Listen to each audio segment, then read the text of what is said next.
ये तो आप सब जानते ही हो कि दो ट्रायंगल्स को हम कॉन्ग्रुएंट कब कहते हैं। डेफिनेशन भी आपको मालूम होगा, वही डेफिनेशन, सेम शेप और सेम साइज वाला। और क्राइटेरियाज भी होते हैं, वो 5 क्राइटेरियाज के बारे में आपने सुना होगा, जिस चीज को मैंने यहां लिख रखा है। तो ये सारे जो हैं ये 5 क्राइटेरियाज हैं जिसके हेल्प से किसी भी दो ट्रायंगल्स को आपस में आप कॉन्ग्रुएंट शो कर सकते हो। इतना आपको ऑलरेडी मालूम होगा। बट आज हम इन पांचों की बात नहीं करने वाले हैं, ना ही इसकी डेरिवेशन की बात करेंगे, ना ही कुछ खास कंसेप्ट की बात करेंगे। आज का जो हमारा टॉपिक है वो ये कि ये दोनों आपस में कॉन्ग्रुएंसी के लिए कोई क्राइटेरिया क्यों कंसीडर नहीं किया जाता है, जबकि ये देखने में ऐसा ही लगता है। तो इसी पे चलिए आज हम बात करने वाले हैं। और ये चीज जनरली बुक्स में नहीं दी होती है, तो डिस्कस करना काफी ज्यादा इंपॉर्टेंट बनता है। सबसे पहले हम इसकी बात कर लेंगे, फिर इसकी बात करेंगे। लेकिन उससे पहले एक और कंसेप्ट समझ लो। काफी लोगों को ये और ये देखने में एक जैसा लग रहा होगा, राइट ना, क्योंकि इसमें 2 S है और एक A है। यहां भी देखो 2 S है और एक A है, बट ये दो अलग अलग चीज है। क्योंकि कॉन्ग्रुएंसी वाले केस में ऑर्डर का भी रोल होता है, तो उस हिसाब से अगर हम देखें तो एंगल साइड साइड का मतलब होता है एक एंगल और उसके बाद वाला 2 साइड, यानी कि ये और ये, इसकी बात करेंगे।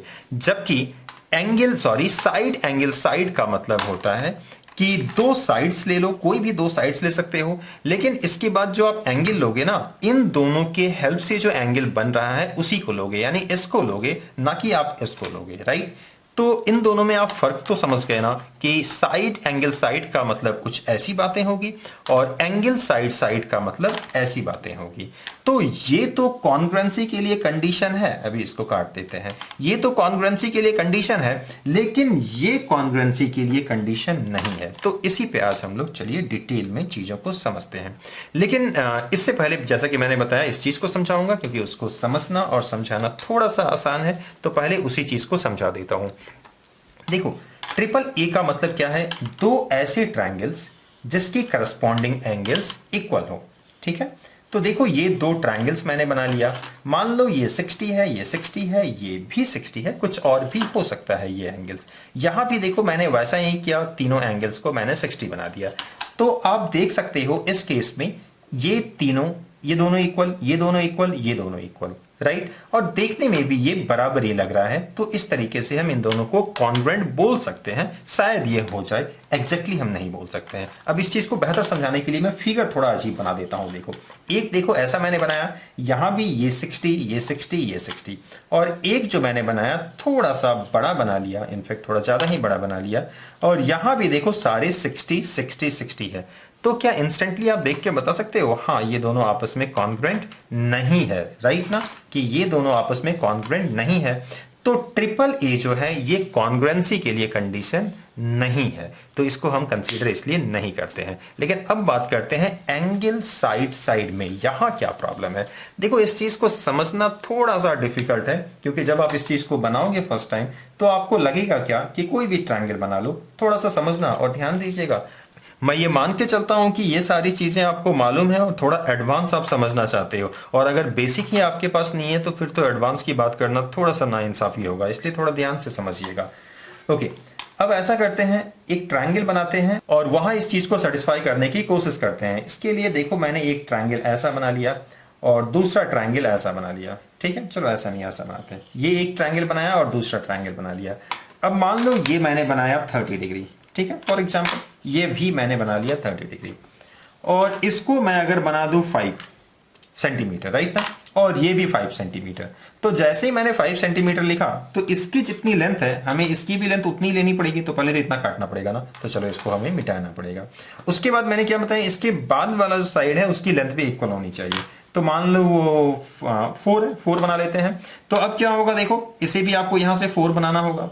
तो ऐसा लग रहा है कि हाँ ये दोनों तो कॉन्ग्रुएंट है ही है। तो ऐसे कई बार आपको लग जाएगा कि एंगल साइड साइड भी कॉन्ग्रुएंसी के लिए क्राइटेरिया में शामिल होना चाहिए, इसे हम इंक्लूड कर सकते हैं। लेकिन अब जो मैं नेक्स्ट एग्जांपल देने वाला हूं उसके बाद कहानी आपको सारी क्लियर हो जाएगी कि आखिर एंगल साइड साइड को क्यों हम कंसीडर नहीं करते हैं। देखो, मैं एक ट्रायंगल बना लेता हूं, कुछ ऐसा ट्रायंगल बनाता हूं मैं,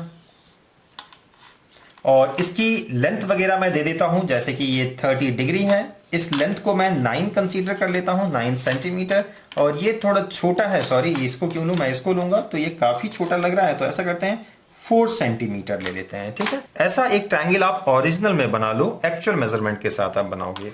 अब देखो इसी का मैं एक कॉपी यहां बनाने की कोशिश करता हूं इन्हीं सारे डायमेंशंस के हेल्प से, और देखते हैं वो दोनों ट्रायंगल आपस में कॉन्ग्रुएंट होता है कि नहीं जब मैं बना लूंगा तब। सबसे पहले क्या करना होगा, मुझे 9 सेंटीमीटर की एक लाइन सेगमेंट ड्रॉ कर लेनी चाहिए।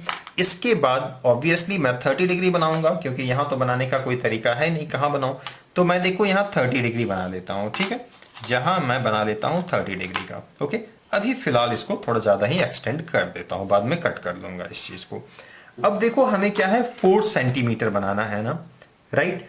लेकिन ध्यान देना अभी प्रॉब्लम यही है कि 4 सेंटीमीटर आप कैसे बनाओगे। अब 4 सेंटीमीटर जब आपको यहां से बनाना होगा ना, तो मे बी कि यहां दो तरीके से 4 सेंटीमीटर आप बना सकते हो। एक 4 सेंटीमीटर ऐसे बनेगा जो इस तरफ थोड़ा झुका हुआ होगा, दूसरा 4 सेंटीमीटर उस तरफ बनेगा। थोड़ा और अगर डिटेल में आप जानना चाहते हो तो आप सबसे पहले यहां से 90 बना लो। ये देखो आपने 90 बना लिया। अगर यही 4 सेंटीमीटर हो जाए तब तो खैर बात खत्म हो जाएगी, बात वहां बदल जाएगी और कुछ और नहीं बल्कि वो इसमें कन्वर्ट हो जाएगा RHS में, अगर ये राइट एंगल हो जाता है तो। और अगर राइट एंगल नहीं होता है तो उस केस में क्या होगा, इस चीज को समझो। एक 4 सेंटीमीटर इधर से बनाया जा सकता है और दूसरा 4 सेंटीमीटर इधर बनाया जा सकता है। इस चीज को ध्यान से देखना, इस कंसेप्ट को और ज्यादा मैं डिटेल में दे देता हूं आपको। देखो ये लाइन है ना, यहां ये पॉइंट P है। अब मान लो ये लेंथ 7 सेंटीमीटर है या कुछ भी है, 7 सेंटीमीटर है, ठीक है। 7 सेंटीमीटर मीटर कुछ भी है, मान लो 7 है, ओके। तो 7 सेंटीमीटर अगर ये परपेंडिकुलर है ना तो ये यूनिक होगा, ये एक ही होगा। लेकिन अब इसके बाद अगर 8 बनाओगे तो इधर भी एक 8 सेंटीमीटर होगा, इधर भी होगा। 9 एक इधर भी होगा, एक इधर भी होगा। 12 एक इधर भी होगा, इधर भी होगा। कोई भी लेंथ ले लो 7 को छोड़ करके, वो दोनों तरफ होगा। तो इसलिए मैंने क्या किया, एल्टीट्यूड ऑलरेडी बना दिया, जिसको आप परपेंडिकुलर फिलहाल बोल सकते हो। तो परपेंडिकुलर अगर है ये 4 सेंटीमीटर तब तो बात खत्म हो गई, और उस केस में इस केस को हम कंसीडर नहीं करेंगे, वो खुद RHS में ट्रांसफर हो जाएगा, ठीक है। अगर वो 4 सेंटीमीटर ये नहीं है तो एक 4 सेंटीमीटर इधर बनेगा, एक 4 सेंटीमीटर इस तरफ बनेगा। तो अगर आप इस वाले ट्रायंगल को कंसीडर करते हो, इतना बनाने के बाद मैं देखो इसको मिटा देता हूं, ठीक है। अब इस वाले ट्रायंगल को अगर लोगे तो क्या आपको लगता है ये दोनों आपस में कॉन्ग्रुएंट है? ये तो लुक ही बता रहा है कि ये दोनों आपस में कॉन्ग्रुएंट नहीं है।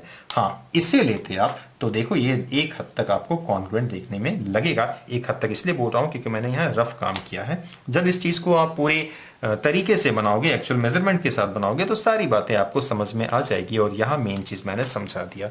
तो आई होप इस वीडियो में जो हमें समझाना था वो हम समझा पाए आपको। मिलते हैं फिर किसी वीडियो में, तब तक अपना ख्याल रखिएगा। Thank you.